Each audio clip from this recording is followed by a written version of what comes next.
Halo semua, perkenalkan kami dari kelompok 7 akan mempresentasikan materi hemat energi. Kami telah mendatangkan 3 orang, dengan saya sendiri yaitu Nur Intiatus Istiqomah, kemudian ada teman saya Najma Nadira Zulfa, dan Rafael Estomihi. Sebelumnya, apa sih energi itu? Energi adalah kemampuan untuk melakukan suatu usaha atau kerja. Contohnya, ketika kita menyalakan kipas angin, energi listrik juga menjadi lebih gerak. Nah, berarti pengertian hemat energi adalah kegiatan untuk menggunakan energi tersebut dengan bijak sesuai kebutuhan dan tidak berlebihan. Selanjutnya, energi sendiri dibedakan menjadi dua jenis. Yang pertama, berdasarkan sumbernya. Ada energi yang terbarukan, yaitu energi yang bisa diperbarui dan tidak akan habis seperti energi matahari, angin, dan air. Yang kedua, ada energi tidak terbatas, yaitu energi yang jumlahnya terbatas dan bisa habis, seperti minyak bumi, batu bara, dan gas alam. Kemudian, ada juga pembagian energi berdasarkan penggunaannya. Yang pertama, ada energi primer, yaitu energi alami yang belum diolah, contohnya air, angin, dan minyak mentah. Yang kedua, ada energi sekunder, yaitu energi hasil olahan dari energi primer, misalnya listrik, bensin, dan LPG. Jadi, dari sini kita tahu bahwa energi itu sangat beragam dan tidak semuanya bisa diperbaharui. Sekarang kita masuk ke manfaat energi. Energi memiliki beragam manfaat yang besar di berbagai bidang kehidupan kita. Di sektor ekonomi, energi digunakan untuk menjalankan mesin, pabrik, dan alat produksi. Dalam bidang inovasi teknologi, energi menjadi sumber utama untuk mengembangkan alat-alat modern seperti mobil listrik, komputer, dan alat komunikasi. Selanjutnya, untuk mobilitas, energi dibutuhkan agar kendaraan dapat bergerak dan menghubungkan berbagai tempat. Selanjutnya, di bidang penerangan, energi listrik membuat kita bisa beraktivitas bahkan di malam hari. Selanjutnya, energi juga sangat penting untuk layanan publik, seperti rumah sakit, sekolah, dan transportasi umum. Semua hal itu akhirnya berdampak positif pada kualitas hidup manusia karena membuat hidup lebih mudah, cepat, dan efisien. Di balik beragam manfaatnya, energi juga memiliki dampak negatif terhadap lingkungan. Energi listrik dan energi minyak bumi yang sering kita gunakan ternyata bisa menimbulkan pencemaran. Contohnya, untuk menghasilkan listrik, banyak pembangkit listrik menggunakan batu bara. Proses pembakarannya menghasilkan asap dan gas berbahaya yang menyebabkan pencemaran udara dan memperparah pemanasan global. Sedangkan dari energi minyak bumi, saat proses pengeboran, pengolahan, atau bahkan tumpahan minyak, bisa menimbulkan pencemaran tanah dan air. Lingkungan jadi rusak, hewan serta tumbuhan juga bisa ikut mati. Selanjutnya, apakah energi dapat habis? Tentu saja, terutama energi yang tidak terbarukan, karena jumlahnya yang terbatas dan butuh waktu yang sangat lama untuk terbentuk kembali. Maka dari itu, kita harus menghemat energi. Kemudian ada energi sekunder, yang merupakan berkurangnya ketersediaan bahan yang berasal dari energi tidak terbarukan. Berikutnya adalah cara menghemat energi berdasarkan sumber. Yang pertama, energi tidak terbarukan. Langkahnya yaitu satu, menggunakan angin sebagai alat pembangkit listrik. Kedua, memanfaatkan cahaya matahari untuk kehidupan sehari-hari seperti menjemur pakaian, menghasilkan listrik dari panel surya, dan menjadi penerang alami di siang hari. Yang ketiga, menggunakan energi panas bumi untuk kebutuhan sehari-hari seperti menjadi pembangkit listrik dan membantu proses pengeringan hasil panen. Yang kedua, dari energi tidak terbarukan. Langkah-langkahnya yaitu satu, menggunakan transportasi umum untuk mengurangi penggunaan BBM. Yang kedua, menggunakan panel surya untuk menjadi pembangkit listrik. Yang ketiga, beralih ke kendaraan listrik untuk mengurangi penggunaan BBM. Kemudian berdasarkan penggunaannya. Yang pertama ada energi primer atau energi yang belum diolah. Langkah-langkahnya, yang pertama, menggunakan cahaya matahari sebagai penerang alami. Yang kedua, menggunakan air hujan yang telah ditampung untuk kegiatan sehari-hari. Yang kedua, ada energi sekunder yang sudah diolah. Pertama, langkah-langkahnya yaitu mengurangi penggunaan kendaraan pribadi dan menggunakan alat elektronik berdaya rendah. Berikutnya, ada beberapa kegiatan yang menggambarkan perilaku tidak hemat energi dan hemat energi. Perilaku tidak hemat energi yaitu ada satu, pemborosan air. Seperti yang terlihat pada gambar, salah satu kebiasaan boros adalah tidak menutup keran air setelah digunakan. Hal ini tidak hanya membuang sumber daya air yang berharga, tetapi juga jika diabaikan dalam skala besar dan berkelanjutan dapat meningkatkan risiko kekeringan. Yang kedua, pemborosan listrik. Perhatikan bagaimana seseorang dapat menggunakan alat elektronik bertegangan tinggi atau berlebihan secara bersamaan atau dalam waktu yang tidak perlu. Misalnya, menyalakan AC pada suhu yang sangat rendah padahal tidak panas, atau menyalakan banyak lampu di siang hari. Perilaku ini menyebabkan tagihan listrik melonjak dan membebani pasokan energi nasional. Selanjutnya, perilaku hemat energi. Yang pertama, hemat energi fisik atau transportasi. Hemat energi fisik di bidang transportasi, kita bisa memulai dengan menggunakan transportasi umum atau berpergian dengan berjalan kaki atau bersepeda untuk jarak dekat. Selain menghemat bahan bakar, kita juga mengurangi emisi karbon dan yang tak kalah penting ini baik untuk kesehatan kita. Yang kedua ada hemat listrik atau pencahayaan. Tindakan yang sangat mudah adalah memanfaatkan cahaya matahari secara maksimal di siang hari dengan membuka tirai dan membiarkan cahaya alami masuk. Kita tidak perlu menyalakan lampu sehingga secara otomatis menghemat energi listrik. Terdapat beberapa solusi yang bisa kita terapkan untuk mulai menghemat energi. Solusi yang pertama yaitu penggunaan peralatan seperti AC inverter, kulkas, atau mesin cuci hemat energi. Ini dapat mengurangi konsumsi listrik tanpa mengurangi kenyamanan kita sebagai pengguna. Peralatan hemat energi biasanya dirancang untuk menghasilkan output yang sama dengan penggunaan daya yang jauh lebih rendah. Selain itu, masyarakat juga harus sadar bahwa penghematan biaya listrik akan terjadi dalam jangka panjang jika mereka membeli peralatan elektronik hemat energi tersebut sebagai investasi awal.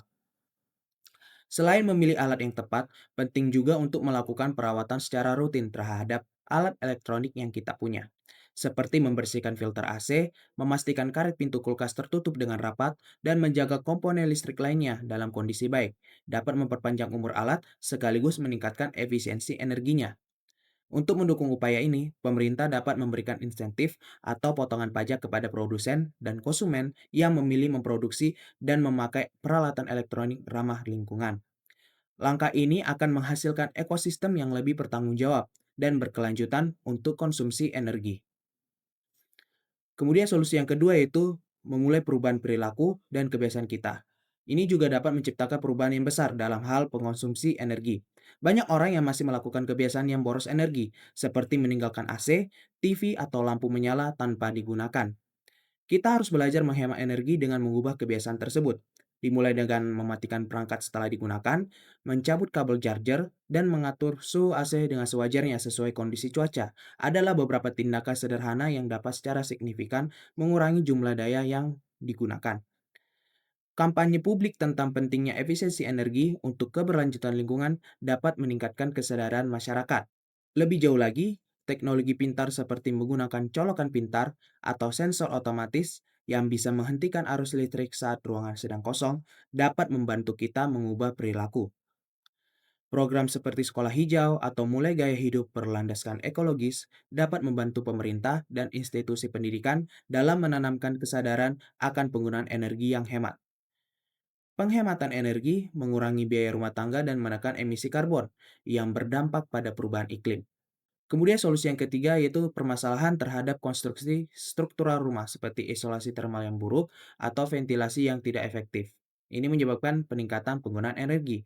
Dengan mengubah atau membangun struktur rumah agar lebih efisien energi bisa menjadi solusi. Untuk memaksimalkan manfaat sinar matahari untuk pencahayaan alami tanpa menghasilkan panas yang berlebihan, struktur bangunan rumah harus memperhatikan orientasi terhadap arah matahari. Selain itu, memilih bahan bangunan seperti dinding berinsulasi, atap reflektif panas, dan cat berwarna cerah juga membantu mengurangi jumlah daya listrik yang dibutuhkan untuk menyejukkan rumah.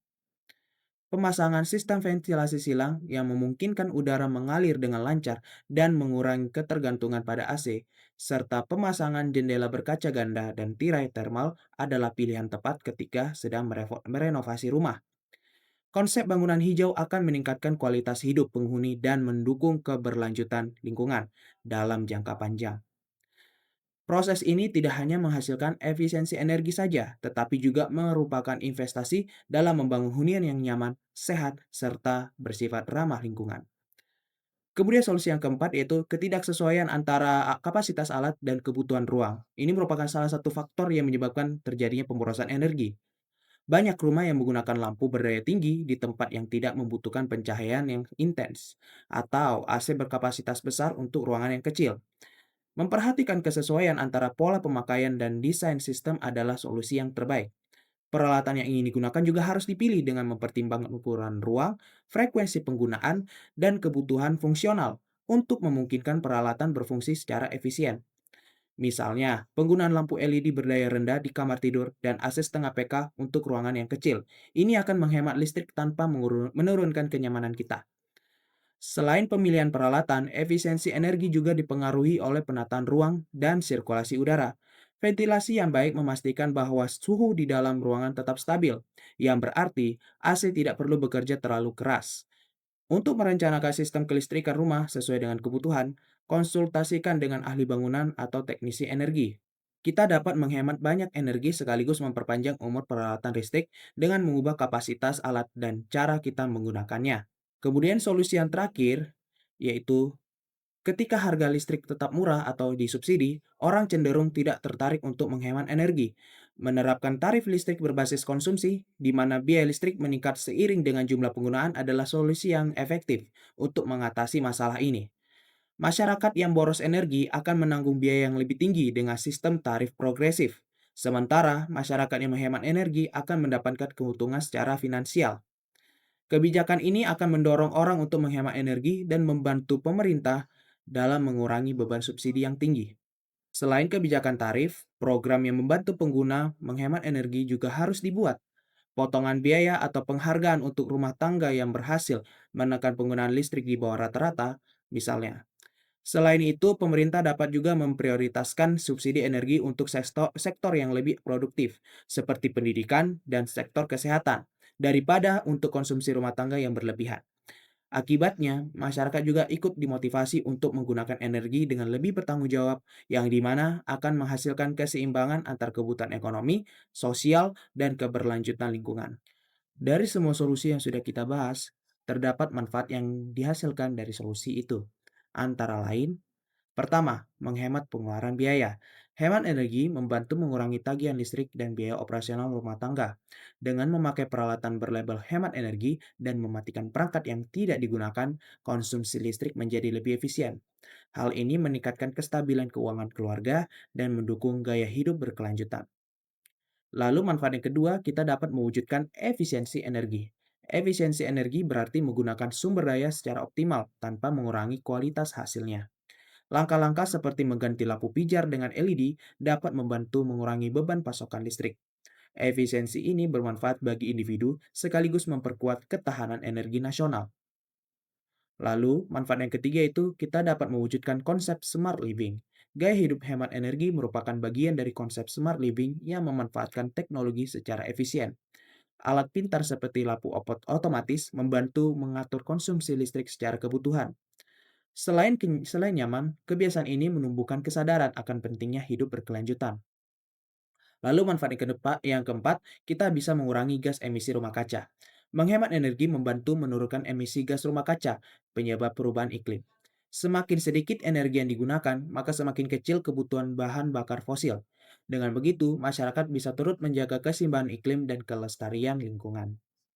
Kesimpulan dari pemaparan kali ini adalah energi merupakan sumber daya penting yang dapat mencemari lingkungan apabila digunakan secara berlebihan dan juga dapat habis jika tidak dikelola dengan bijak. Oleh karena itu, setiap individu perlu menumbuhkan kesadaran untuk berperilaku hemat energi di dalam kehidupan sehari-hari. Penghematan energi dapat dilakukan melalui berbagai cara, seperti mematikan peralatan listrik saat tidak digunakan, lalu menggunakan peralatan berlabel hemat energi, dan memanfaatkan sumber energi terbarukan. Selain itu, perubahan gaya hidup sederhana seperti memanfaatkan pencahayaan alami juga sangat membantu mengurangi konsumsi energi. Dari sekian banyak manfaat yang diperoleh, hemat energi tidak hanya mengurangi biaya dan menjaga ketersediaan energi, tetapi juga melindungi lingkungan dari polusi dan kerusakan. Dengan demikian, menghemat energi menjadi langkah yang nyata menuju kehidupan yang berkelanjutan dan ramah lingkungan. Sekian dari kelompok kami, semoga materi yang kami paparkan bisa berguna dan bermanfaat bagi kalian semua. Terima kasih.